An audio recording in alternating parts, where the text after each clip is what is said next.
Nos encontramos en el barrio de Gualey, de Atomayor, donde hay 2.500 personas quedadas atrapadas en sus hogares.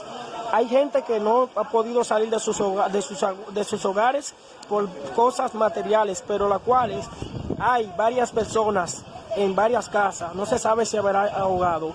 Hay personas en las azoteas, en todas las azoteas, incluyendo mascotitas, animalitos, y la cual el pueblo de Atomayor, el barrio de Gualey, la rotonda de Gualey, está atrapado entre el río y la Cañada. Que por favor, si todavía hay visibilidad de mandar un helicóptero lo más rápido que pueda, que lo mande al excelentísimo señor presidente, porque está lloviendo y sigue lloviendo.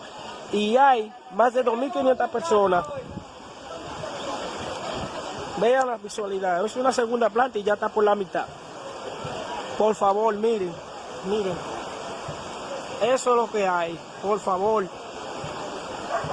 Allá hay vehículos atrapados también.